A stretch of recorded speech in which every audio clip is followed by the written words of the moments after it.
When you need to locate content in a document, especially long documents, it can be very time consuming to do it on your own.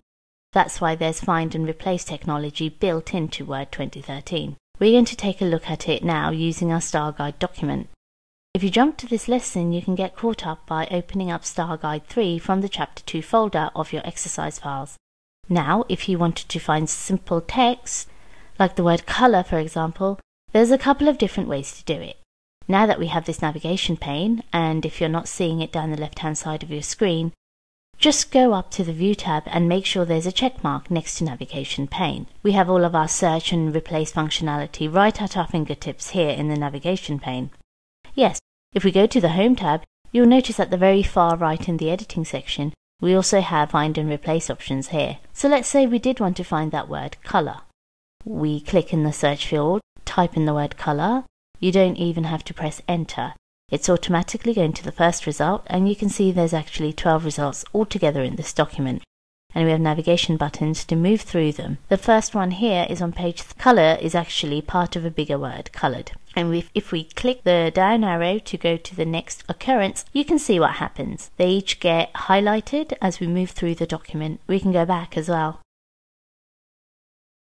So that's just locating simple text. Let's click the X now in the search field to clear our search criteria and use a keyboard shortcut to get back to the top of the document, Control Home. Alright, we can also click this little magnifying glass to search for more things. When you do that, you'll notice Advanced, Find, Replace, even Go To. Let's check out Go To. From here, it opens up the Find and Replace dialog, and you'll see tabs for Find. There's our last search, Colour, Replace, and Go To, where we started. So if we wanted to, for example, go to a specific page, we just type it in over here, like page 6. Click Go To, and we're taken directly to the top of page 6. Maybe you would rather go to Comments. If there are comments in the document, you can go to Comments from any reviewer, or if there are multiple reviewers, you can make a selection to narrow it down. Let's choose Karen Leslie and click Next. And you might not see it, it might be in the background highlighted. You may need to go back using Previous, and sure enough there is a comment.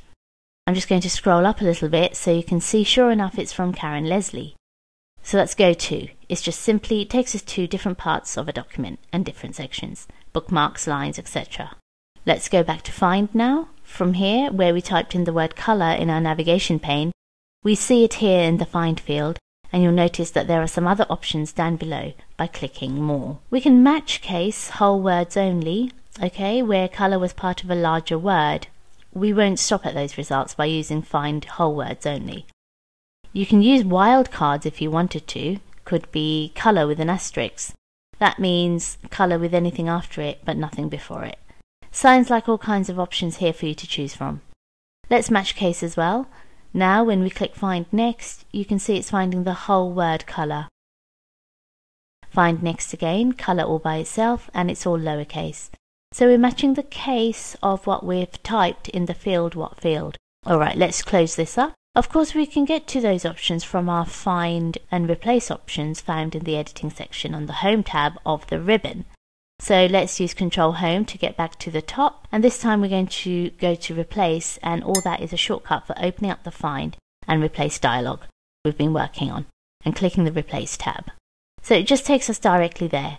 Not only do we have a Find What field, but we also have a Replace With field. So for example, if we wanted to find colour and replace it with colour, I'm in Canada, so I'm going to spell with an O-U-R on the end. I don't care about case, it doesn't have to be the whole word. And now if I wanted to, I could go from one to the next using the Find Next button. So it takes me to the first occurrence here, the first result, and if I want, I can click Replace. It takes me to the next one. Even though it's been deleted here, as you can see in a reviewed document, I can replace it here or skip it. So if I don't want to actually replace it, it's been deleted anyway. I can click Find Next. That will take me to the next one. Now you may need to move your dialog box around to see things. There it is in the back. Coloured versions, yes, I want to replace that one. The other option of course is just to replace them all, regardless of where they are. Click Replace All and you'll see how many have been replaced. 11 more replacements were made. That's so much faster than trying to find them on our own in a document and replacing them or retyping them manually. So we'll just click OK and we'll close this up. Now let's go back to the navigation pane over here for a second. We'll go back to the top of our document, Control Home, because there are more options if we go to the magnifying glass, or from the Find and Replace dialog, and go to, for example, Advanced Find. This is the Find and Replace dialog again. Find tab is selected. Not only do we have all of these search options, but we can also find other things. For example, if we go down to Format and click the drop down, we can find certain types of formatting. Maybe you have a certain text that's formatted using a specific font. You could search for that font and even use Replace to replace it with another font. Same thing for paragraphs, styles and highlighting. There is also a special drop down here where you can find things like paragraph markers. That will indicate the end of the paragraph. Maybe you want to remove those so you don't have the extra space. Just replace it with a space instead of an actual return. You can search for digits, for example, column breaks, the list goes on. So it's not just about searching and replacing text, but you also have a lot of formatting options and special features here as well. Let's close this up and you can save your document, and we'll continue from here.